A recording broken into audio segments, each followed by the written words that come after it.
दान की महिमा के विषय में तो हमारे यहाँ पूरे शास्त्र पढ़े हैं, पूरा दान मयू खाया है।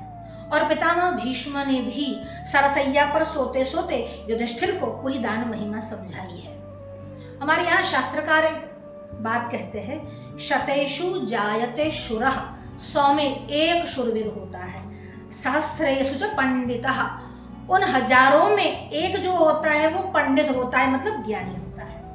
वक्ता 10,000 पंडित तो हो सकता है, पर ऐसे 10,000 पंडित जब इकट्ठे हो उसमें से एक कुशल वक्ता होता है। पर दाता दाता भवति वा न वा, पर दाता यानी दानवीर तो हो या नहीं भी हो। कर्ण और शिवी के नाम हमने सुने हैं, जिन्होंने अपने शरीर का मांस, अपने शरीर से कवच और कुंडल भी निकाल कर दे दिया। दान की परंपरा हमारे यहाँ अक्षुण्ण रही है।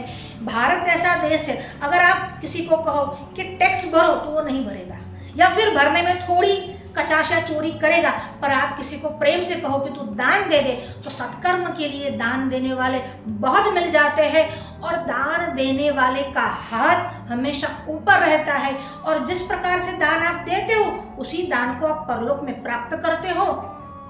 आपने अगर अन्नदान दिया है तो आप अन्न को प्राप्त करते हो। देखिए, हमारे यहाँ इसलिए ऐसा कहा जाता है कि अगर किसी ने भक्ति नहीं की और दान दिया है, समझ लो आप, तो दान दिया है, सत्कर्म बहुत किया है, तो दूसरे जन्म में वो बहुत अमीरों के वहां पैदा तो होगा, पर उसकी बुद्धि का विकास नहीं होगा। जो दोगे वही मिलेगा। दान दिया है तो दान का पैसा, द्रव्य आप दूसरे जन्म में, परलोक में, अरे इस लोक में भी पाओगे। पर भक्ति के सहित दान देना सर्वोत्कृष्ट है।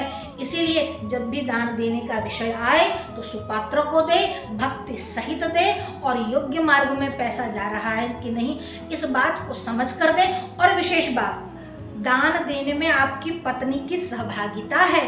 यह गृहस्थ धर्मों की विशेषता है कि पत्नी के सहित उससे पूछकर, सलाह मशवरा कर कर दान देना है। पर पत्नी कंजूस नहीं होनी चाहिए।